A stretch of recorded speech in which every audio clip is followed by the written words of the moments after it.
Hi, I'm Bill Bradley. Join me for a recent excerpt of American Voices.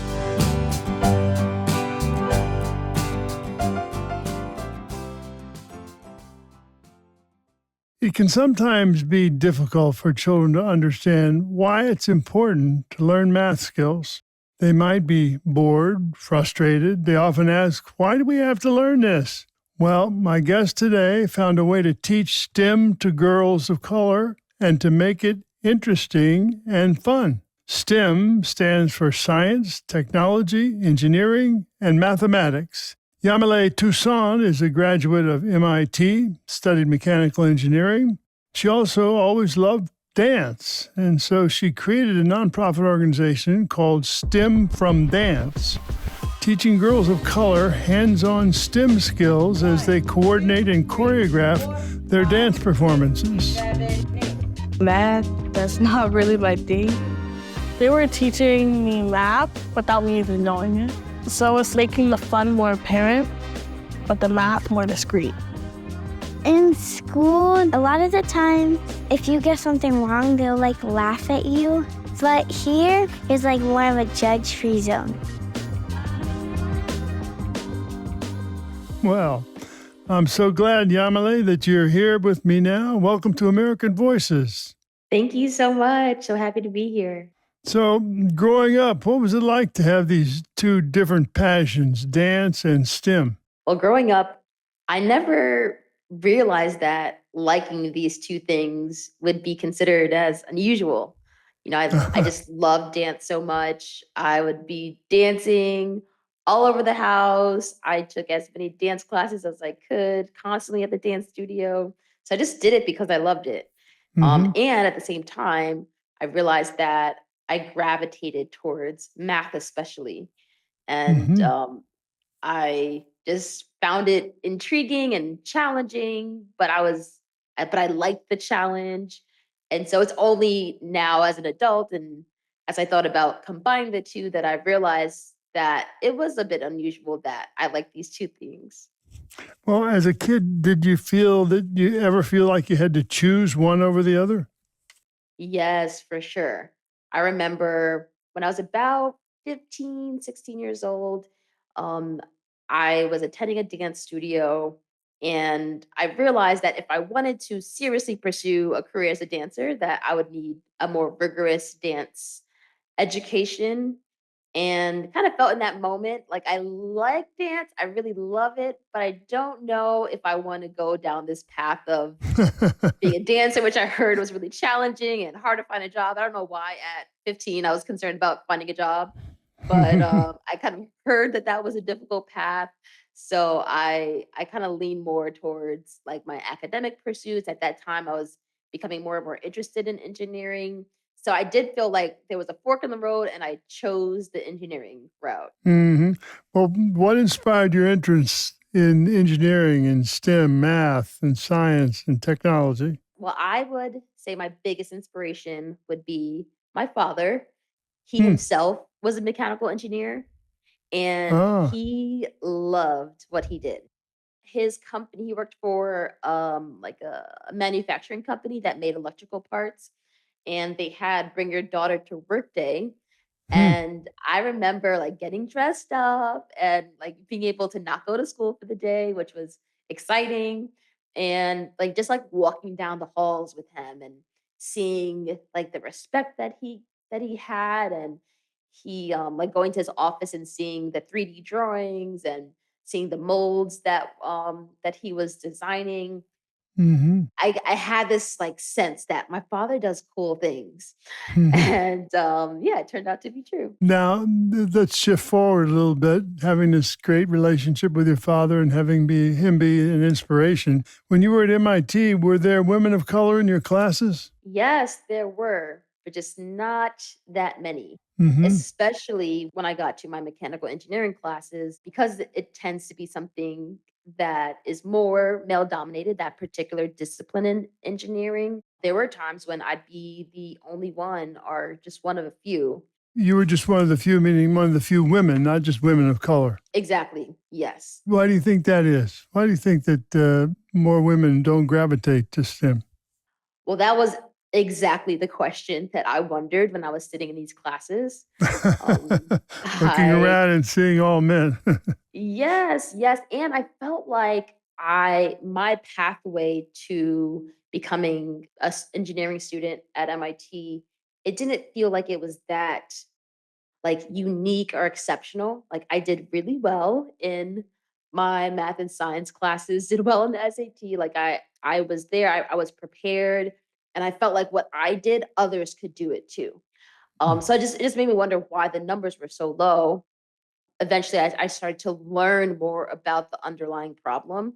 I actually became a high school math teacher after graduating to learn more about the K to 12 system because I knew that the issue lied earlier in, girls' lives. Right. Eventually I found that, one of the biggest barriers is the mindsets and messages that girls get about and have about STEM at a young age. They're often like internalize this message that girls don't do STEM. It's something that boys do, right? If you Hmm. ask a young girl to draw a scientist, they're likely to draw a man with crazy hair and a lab coat with, you know, like super eccentric looking. Like they don't draw somebody who looks like me or themselves. And that's a big problem because if you can't see yourself in it, you're most likely not going to pursue it. So I think there's Hmm. a huge barrier there, and as well as making sure that the adults in girls' lives are not perpetuating that message and making sure that they have equal access to the skills, experiences that lead to becoming an engineer or a STEM career. Hmm. So then, now let's talk about STEM from dance. I mean, what a wonderful idea. Combine STEM and dance. How did you first get the idea to start this organization? Well, I was fresh off of earning an engineering degree, and I was teaching algebra, which I just loved so much. I think algebra is such an important subject in a child's education, and as much as I was enthusiastic about it, my students were not. I Mm. kept hearing like all these negative things about math, like how frustrating it was. It was just like a nuisance in their journey. And I wanted to change that. I just started to imagine like what if the way I feel when I dance, like what if that's the way that young Hmm. people feel while they're learning STEM? I wanted that sense of joy to be added to STEM so that they're more likely to see it positively and want to pursue it. So I had that thought, like, what if you combine dance and STEM together, especially for girls of color, to really help them to see their potential in STEM? So STEM and dance don't quite uh, go together in a normal situation. So, how do you teach girls STEM skills through dancing? Well, I drew a lot of inspiration from performances that were happening in pop culture. When you see a popular artist perform at an award show, at their concert, there's so much STEM involved. Could you elaborate on that? What do you mean? Yeah, so there's on the stage there's lights. Nowadays there are projections. I went to a concert where the artist used AI to make a video of a younger version of himself, sort of like talking and singing. There's sound production, audio production. There's just all these technical aspects to make an artist look great. And actually, one of my favorite performances, maybe a decade ago, Beyonce performed at the Billboard Awards, and it was just her on stage, but it looked like there was like an army of Beyoncés because of the use of projection. And so I thought it would be amazing if, young girls can be part of creating performances like that. So Hmm. our girls make performances that incorporate STEM, like costumes that light up, where they're making the circuit. They're learning about how electricity works. They get to program the circuit. They're telling you, the song and what kind of music, what kind of instruments, and then you are telling them how STEM helps you create them, right? Yes, and not only are we telling them, we're helping them to do it. So they're going to To do make the it. song. They're going to Hmm. get into a group, a small group.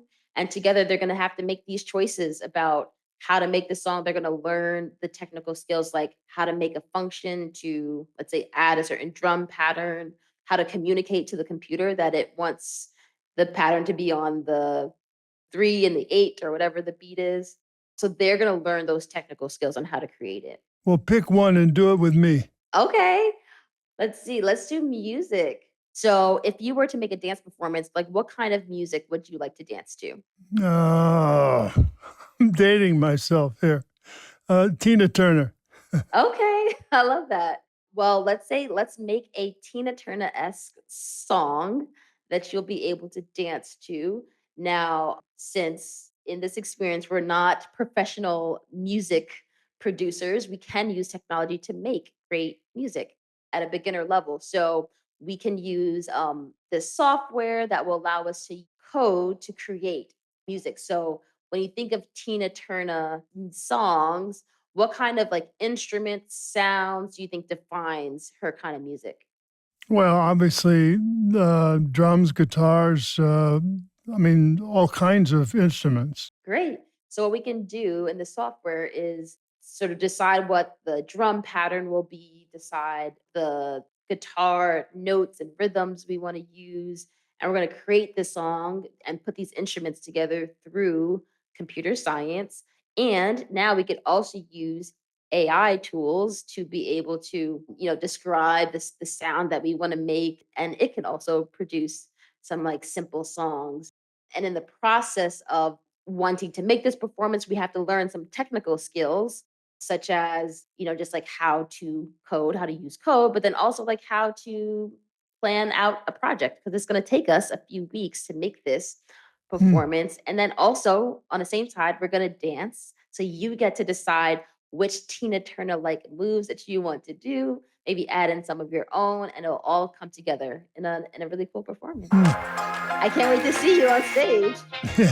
Let's try it all together with this twirl by my haters. 5, 6, 7, 8. Double, double, then swoop. With hip hop, you have to have attitude. Like with code, you have to understand the code before you actually put it down to the computer so you can teach your other peers to do better. Even if you don't get the code right, you'll always figure out what's wrong. Just like in dance, if you don't get a dance move right, you always know that you maybe forgot to put one leg in front of the other. Like you probably added too many zeros in the code. I've never coded like an LED strip or anything before I came here. It helps see that girls can do anything. And all along, while you're doing this, what do you do when one of the girls gets frustrated or is having trouble picking up some of these skills? We love when that happens because we don't paint this rosy picture of STEM like you'll get a STEM job and it'll be amazing. It is hard. It's hard to learn technical things. And so we want them to get to that point of frustration so that we can be there to help them navigate it. Sometimes things are hard. And if you have a hard time, ask for help. There's a warm community of adults around them to encourage them and to help them. We have experts in the room who can help them overcome any technical challenge that they're going through. So they start to Hmm. build almost like a muscle memory. Like whenever I have a hard time with something in STEM or something technical, like this is how I overcome it. Hmm. So, what have been some of your proud moments for you Mm. in all this? Tell us a few. Oh wow, so many, so many. Maybe I'll share two. One, I think it still amazes me how, in the course of, let's say, in our camp, which is 3 weeks over the summer, Monday through Friday, they're with us, and then the last day they have this amazing performance. And I've seen so many girls start this journey. They hear about them having to perform and having to learn the STEM part of the performance and create the dance, and they're so nervous and just really like unsure if they can meet that challenge. But time and time again, I've seen like that girl that's just like, no way I'm going to perform on stage. I've never performed on stage. And by the end of the 3 weeks, they're like on the corner of the edge, like waiting to go on stage, like so nervous, like maybe even shaking. But then they get on stage and they just hear the applause of the audience. And there's like this sense of validation. Like I just did this thing that was hard And now people are applauding, and I did it, and we look great, and they get the video so they could celebrate it and see it again over and over again. And then they leave with the sense of like, oh wow, like if I did that, I could do more of this. One of our students, she came to us when she was a freshman in high school. Her mom wanted her to do something over the summer instead of sitting at home. And she loved dance. So her mom signed her up for our camp. And she was very hesitant about the STEM side of things. But as she went through the weeks, she realized that she actually kind of has a knack for things in STEM. So she came back the following summer, and then the following summer as well. Eventually, we crossed paths, and I got to sort of see that interest in STEM. So I showed her, helped her get into some more programs. Mm-hmm. And fast forward, now she is a finishing up her junior year at Georgia Tech, studying computer engineering. Hmm. I'm convinced that she will be an engineer that will have an impact on the world. She's really brilliant. Well, that must make you really feel good. Yes, yes. I like have lunches with her whenever she's in town. And it's amazing to see this high schooler transform to this adult who's now having her first internship. I think about one girl, she went through our camp years later. Now she ended up studying mathematics undergrad, and now she's a data scientist. So, in running the organization, teaching STEM to girls of color, I mean, what have been the challenging parts for you? So many. You know, initially, I remember when I was telling people about this idea that I had to combine STEM and dance. And of course, friends and family were very supportive of anything that I would want to do. And of course, they knew my history with dancing and engineering and were very supportive. However, when came to having conversations with potential funders so I can raise money to do this work, Mm-hmm. I was faced with a lot of skepticism, just a confusion around the merit behind combining these two. Like, was it necessary? Was it just a gimmick, a way to trick kids into doing STEM? And I still hear some of those comments, and even like Mm-hmm. our focus on serving girls. I've heard all of the criticism all the way from the beginning. And that was a bit difficult to endure through because the idea was new to me and I didn't know if it would work. It was just like a theory that I had. Right. Now that we're 13 years from that starting point, and we can speak to so many more stories like what I just shared of the impact and the people's lives who have been changed. Now I can, state with confidence like that I was on the right track.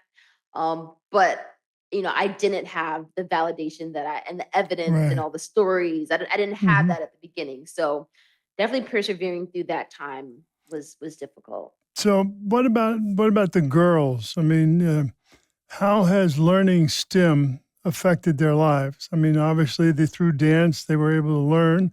So, what do you think? How does it affect them? Yes. Well, there's a study that shows that it's as young as 8 years old where girls start to doubt whether or not they can do well in math. And what still just like warms my heart to hear is how that thought that they've internalized starts to change. Just realizing that, hey, this thing that I always thought wasn't for me is actually something I enjoy and can do. Like that's such a powerful I mean, feeling. just look at Yamile. Yes, I mean me having like a degree in engineering, I feel very empowered. I know that, hey, whatever problem I face, I most likely can figure out a way through it. And that's the sense of power and agency that I think is so important for our girls to have. Well, Yamile, I think that you have created something important and unique and fun for the participants. and for you. And I want to thank you for being here on American Voices, and thanks for all you do for helping girls learn STEM. Thank you so much for having me. I've been speaking with Yamile Toussaint of the nonprofit STEM from Dance. To find out more, visit us on Facebook. Our Facebook page is American Voices with Senator Bill Bradley. And on Instagram, it's Bill Bradley on SiriusXM.